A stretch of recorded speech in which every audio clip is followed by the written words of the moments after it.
Greeting, ladies and gentlemen, wherever you are in this world. Surround yourself with people who add value to your life, who challenge you to be greater than you were yesterday, who sprinkle magic to your existence, just like you do to theirs.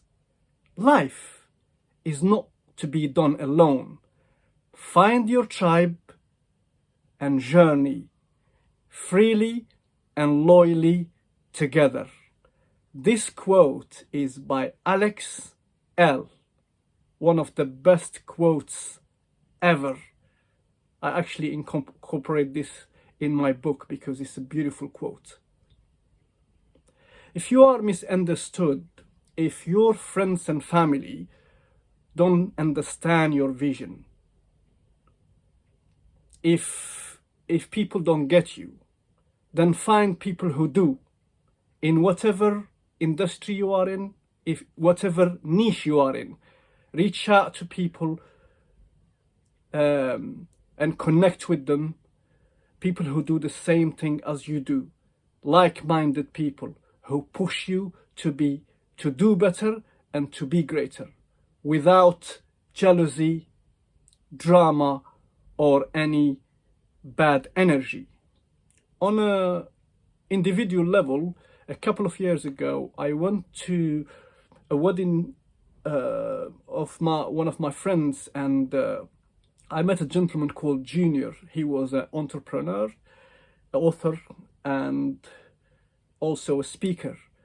And I was introduced to him by one of the bridesmaids because she heard me speak, and she said, "You two have to meet." He's one of my best friends. He's called Junior now. I actually mentioned him as well in my book. We met him there. We had the same values and vision. And a week after that wedding, after knowing my credentials, my story, he told me, "I can't make it to a speaking engagement in one of the schools." And he said, "You are the perfect person to cover for me." These engagements are like called career junctions or career orientation. And Junior told me, "You are the perfect person." I used to work as a project manager at the time. So they bring somebody who's an accountant, teacher, project manager, doctor, even police or entrepreneur to speak to the next generation and tell them how or what the job entails.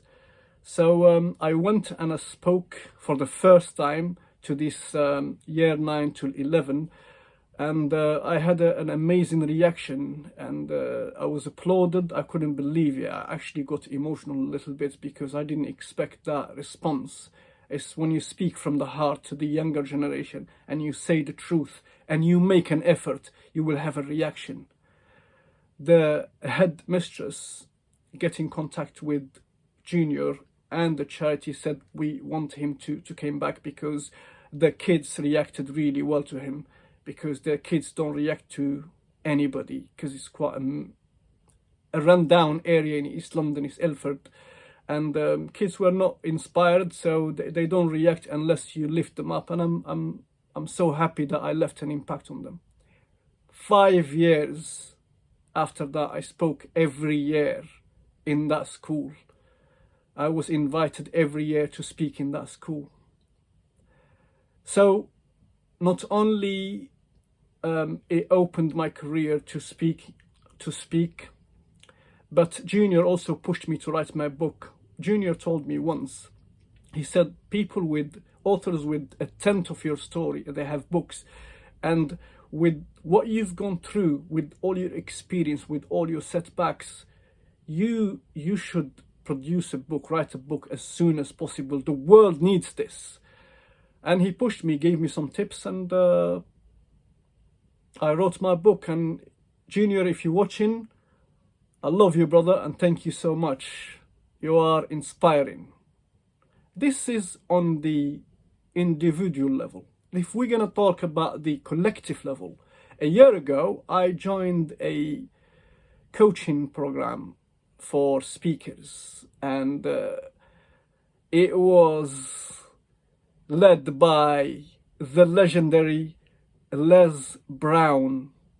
I still cannot digest this. The legendary Les Brown, the godfather of motivational speaking. So right at the end of this program, we were at least about 300 speakers from all over the world. I met some amazing people. Not only I learned the power of voice, not only I learned the art of speaking by the best, but I met some amazing people and I heard some amazing stories, and we are connected all over the world, and we are impacting and changing the world a person at a time.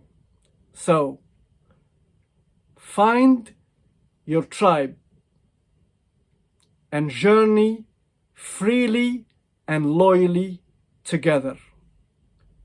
Thank you for watching and listening, and see you on the other side.